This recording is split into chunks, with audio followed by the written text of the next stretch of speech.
Bonjour, je m'appelle Sophie Suire, je suis productrice de safran à Saint-Célerin en Pays de la Loire. J'ai commencé à planter quelques bulbes dans le jardin. On a étudié donc la plantation, on a récolté quelques stigmates, parce que la fleur va donner quelques stigmates. Et après, on s'est lancé vraiment quand on a commencé à avoir une dizaine de grammes. Et maintenant, ça va faire 4 ans que je me suis enregistrée à la Chambre d'agriculture pour pouvoir après aller sur les marchés, parce que jusqu'avant, je ne pouvais pas, parce que tant qu'on n'est pas enregistré quelque part. Moi, j'ai choisi la Chambre d'agriculture parce que je cultive la terre. À l'heure actuelle, 1000-1500 m² sont plantés. Sur ces 1500 m², ma meilleure récolte a été 400 grammes. Donc c'est des petites quantités, mais c'est au fur et à mesure des années que ça va augmenter, puisque le crocus va donner de plus en plus de bulbes, donc augmenter et donner plus de fleurs. Donc voici les bulbes hors sol.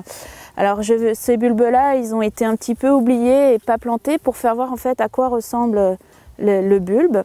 Donc on les plante au mois de juillet-août, à période sèche, où il est en repos végétatif.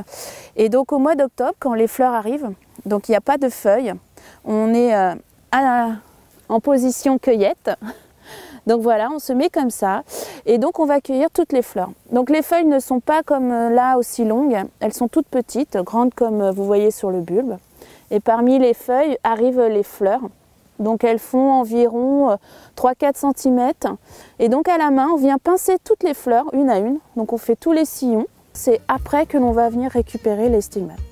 Donc tout se fait manuellement. J'utilise que du binage manuel.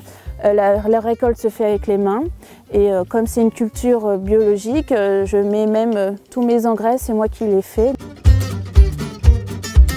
Donc on se trouve ici dans mon lieu d'accueil public. On peut venir à la ferme acheter mes produits et j'explique aussi beaucoup la culture, la récolte.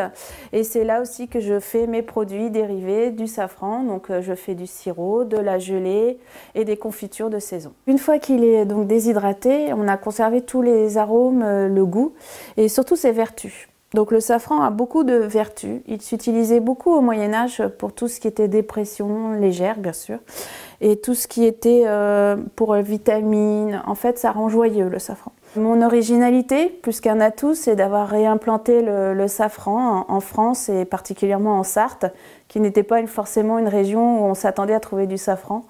Donc je trouve que c'est un atout pour moi de venir faire découvrir aux gens le safran sur les marchés du terroir. Parmi les rillettes, on peut trouver aussi du safran sartois. Et j'explique comment on l'utilise dans la cuisine. Souvent les gens ne savent pas trop bien le faire. Une petite recette toute simple avec le safran, la papillote de poisson. Il suffit de mettre 3 stigmates en dessous de votre poisson. Vous le mettez avec quelques petits légumes de saison. Vous fermez votre papillote et une vingtaine de minutes à four chaud. Et vous allez voir, le safran va embaumer votre poisson et ça va vous faire réveiller vos papilles.